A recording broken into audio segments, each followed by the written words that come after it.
Let's see this problem.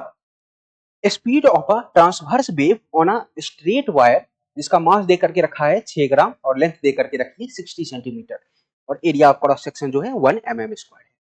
तो speed कितनी है ट्रांसवर्स वेव की 90 metre per second. If the Young's modulus of wire is 16 into 10 to the power 11 newton per metre square, the extension of wire over its natural length कितनी है। तो बच्चों सबसे पहली चीज कि ट्रांसवर्स वेव की जो स्पीड होती है ना, वो जो होता है वो होता है under root T by mu. T क्या है वायर में टेंशन और म्यू क्या है लीनियर मास डेंसिटी यानी पर यूनिट लेंथ में कितनी मास है ना। तो इसके बराबर होती है। अब VW की वैल्यू हमें देकर के कितनी रखी है 90 मीटर पर सेकेंड। तो this is equal to under root tension in the wire into mu. Mu की वैल्यू आप कैसे लिख सकते हो बच्चों, तो आप जानते हो म्यू इज इक्वल टू क्या होता है इसका मास 6 ग्राम, उसको हम किलोग्राम में बदल लेंगे डिवाइडेड बाय इसकी लेंथ कितनी है 0.6 मीटर। ठीक है, तो this is equal to 10 to the power -2 kilogram per metre है ना। तो म्यू की वैल्यू चाहो तो आप यहाँ पे रख सकते हो 10 to the power -2। हमें यहाँ से टी की वैल्यू निकल जाएगी, हम यहाँ से दोनों साइड स्क्वायर कर सकते हैं। 8100 चलिए यहाँ स्क्वायर करेंगे क्रॉस मल्टीप्लाई करेंगे तो दिस, तो यहाँ टेंशन की जो वैल्यू आई वो हमारी कितनी आ गई 81 न्यूटन। तो वायर में जो टेंशन आ गई वो आ गई 81 न्यूटन के बराबर। अब हमें पूछा गया है बच्चों कि इसमें एक्सटेंशन कितना हुआ। एक्सटेंशन का मतलब डेल्टा एल है ना, तो हमें डेल्टा एल की वैल्यू पता है F L by A Y, यहाँ पे टी इसकी नेचुरल लेंथ डिवाइडेड बाय इसका क्रॉस सेक्शन एरिया इनटू इसका यंग्स मॉडुलस है ना। चलिए अब हमें सारी चीजें देकर के रखी गई, टेंशन की वैल्यू 81 न्यूटन हमने कैलकुलेट किया, तो डेल्टा एल टेंशन की वैल्यू 81 न्यूटन, लेंथ जो है इसकी वो 0.6 मीटर है।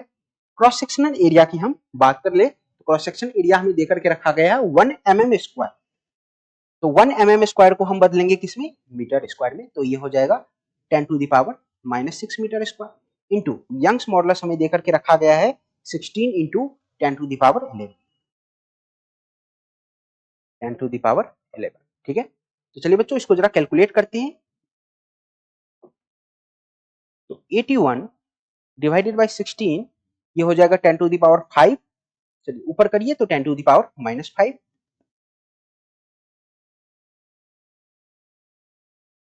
चलिए बच्चों इसकी वैल्यू अप्रोक्सीमेटली हम 5 कंसीडर कर सकते हैं है ना।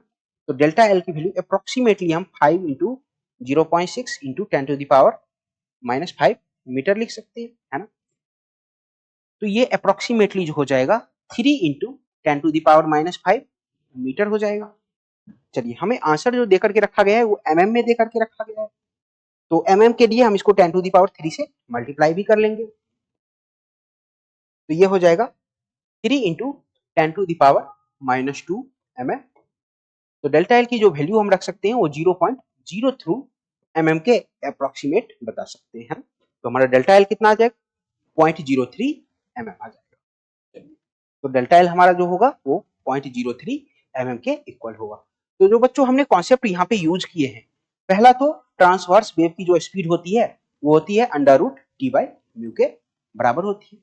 चलिए पहला कॉन्सेप्ट तो ये यूज किया। दूसरा कॉन्सेप्ट कौन सा यूज किया यहाँ पे delta L is equal to F L by U Y, elongation in the wire का फॉर्मूला यूज किया है ना।